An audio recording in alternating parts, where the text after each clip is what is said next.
right, we're back from our field trip to Kyle. Beautiful garden. Thanks for sharing it with us. I'm now visiting with Crystal Murray from Far South Nursery, wholesale operation here in Austin that's growing a lot of cool plants. Our topic today, Crystal, is plants for pollinators. And why is it important that we put things out in our garden for pollinators? Well, the pollinators are there to produce fruit. It's our food source. They're really important in our environment. Yeah, a critical piece of the food growing operation. In fact, a lot of people have been worried about the bee populations in recent years, for example. A crash in bee populations has had a huge impact on our agriculture. So obviously these things matter. And you're growing a lot of things at Far South Nursery that are unique to the nursery trade, and lots of cool natives as well as some really well-adapted introduced species. I want to start off by talking about Barbados cherry. I've never seen a specimen like you've brought in here. This is the prettiest Barbados cherry I think I've ever seen in my life. Tell me about this plant. Well, it's available in standard and dwarf varieties. The standard will get to be about 8 feet tall by 4 feet wide. The dwarf will be about 4 by 4. As you can see, it has these beautiful pink flowers that are followed by a red fruit that is high in vitamin C. It's attractive to birds. It's also edible but pretty tart. Absolutely stunning display here on this particular specimen. And fall's the time for the bloom, right? Right. It will bloom from spring through fall, but intermittently. Okay. And what kind of growing conditions does it like? It can handle sun or part shade. It is native to South Texas, so it's only going to be evergreen to about 20 degrees. So you need to be careful where you plant it. Okay. Plants to 20 degrees here getting more and more common here in the Austin area as the weather changes. Yes, things are changing. Well, another plant that you've brought in, and this is one that looks like it could be incredibly useful in the landscape, is creeping germander. And everybody loves silver foliage plants. And here's one that is tidy, tight, and looks like it would do great in full sun. Right. It's low growing, deer resistant. It gets little pink blooms that the bees are attracted to. When you crush it, it smells like bubble gum. I really like it. Okay, hold on a second here. Let's see. You're absolutely right. Not quite like, you know, the bubble gum that you remember for your kid, but close. Yeah. This is very interesting. And a beautiful plant, and one that I could see used in lots of different ways here in the Austin area. Good drainage is key, it looks like. Definitely. Yeah. Just from the look of this, whenever I see silver foliage, I always think add granite to the soil. Exactly. Yeah, right. Very good. Well, next up, one of my all-time favorite plants, blue-eyed grass. Yeah. And I understand this is actually an iris, or in the iris family. That's correct. It's one of my favorite ground covers. I kind of feel like it's underutilized. It's in the iris family. Low growing, you can see about how tall it's going to get. Yeah, here's pop up here, right? Yeah, but the best part of that one is that in the spring it's going to be covered with a sea of these periwinkle blue star-shaped flowers that are very attractive to bees. Bees love them, huh? So well, right. And again, just tough as nails little plant. You see it growing out in cemeteries and in wild places all the time. Completely unaided by us, so very well adapted plant for our area. Yes. Full sun, again, I would imagine. Sun, part shade. Okay, all right, so pretty adaptable that way as well. The next up is a form of a butylon, and this is one I'm not familiar with at all. Is this a native? It is not native to Texas. It's native to the Southwest. Okay. It's also called Indian mallow. You can tell it has this really great silvery foliage that's really soft. Soft. Yeah, very velvety, soft. Right. It gets these beautiful golden yellow mallow type blooms that are attracted to bees and butterflies. Yeah.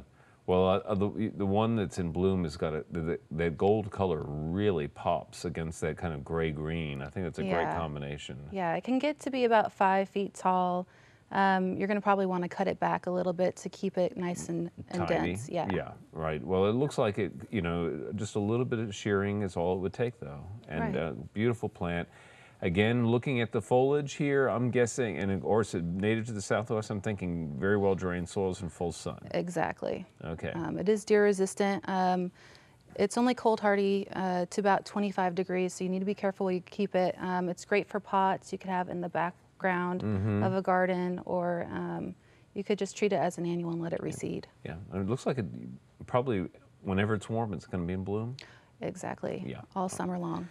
Gray golden aster is our next plant. I love the asters. We have lots of purple varieties of aster, but I'm less familiar with the golden ones. And this is a very attractive, dense little plant as well. Yeah, I love this one. This is one we are just starting to grow.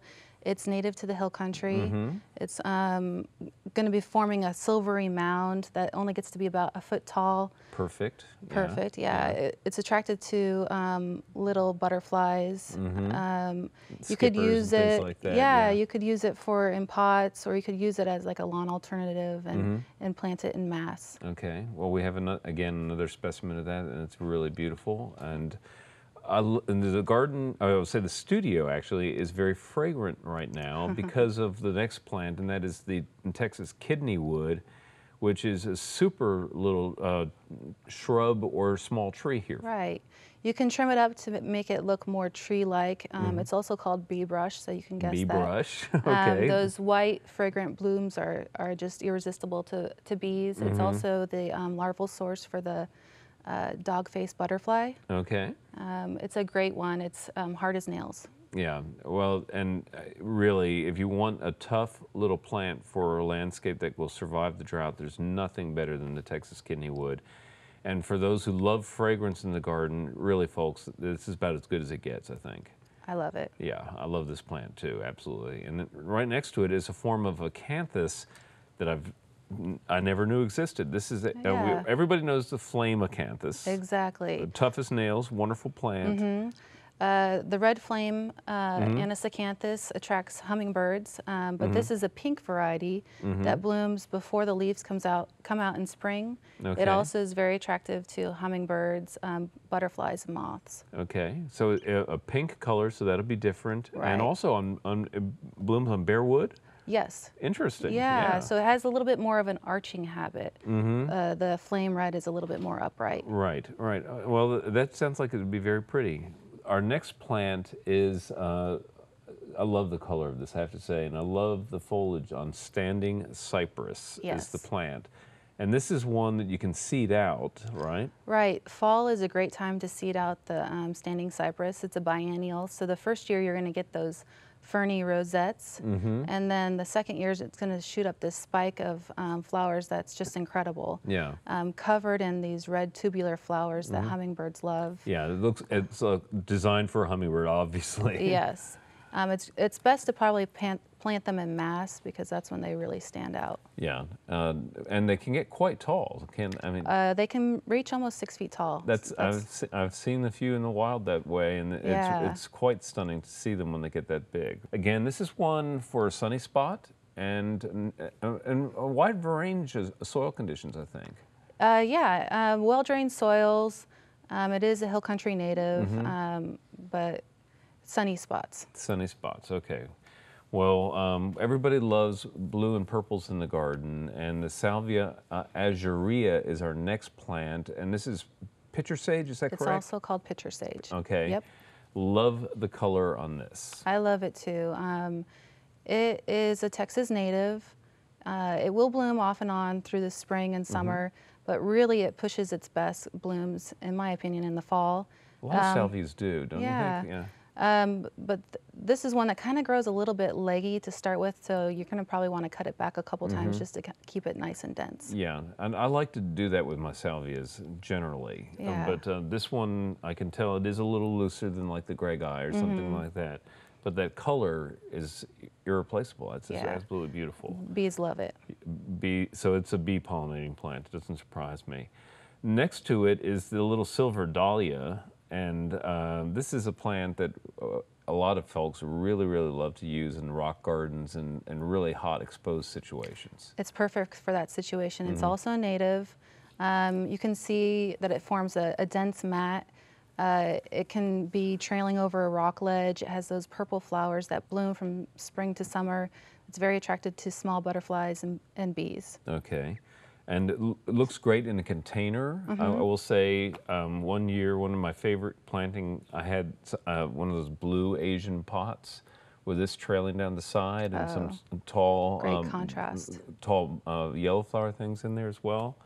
It really looked awesome. You know, the Callilophus and this together in a blue pot. I mean, just warning you. It's a great option to use here, especially in Texas. It could be used as a lawn alternative as well. A lawn alternative for small spaces, it would work really great. And just enough time for us to talk about a great little plant that's very utilitarian, that's frog fruit. A lot of people come into the nursery and they look at it and they think, oh, that's that weed that's growing in my lawn. But it's a bulletproof ground cover that can handle dry and wet conditions. It blooms all summer into the fall. Bees and butterflies are attracted to it. It's the larval source for the fan crescent spot butterfly, as well as the white peacock and the buckeye butterfly. Well, frog fruit, a good thing for folks to remember, widely adapted and Yes. tough as nails. So those are good qualities to have. Great qualities for Texas. All right. Well, Crystal, again from Far South Nursery, you're a wholesale operation, but people can find these plants or ask for them in any local nursery, right? Or send your landscaper our way. Okay, very good. Well, thank you so much for being on Central Texas Thank you for Gardener. having me. Oh, no, it's been a pleasure. And coming up next is our friend Daphne.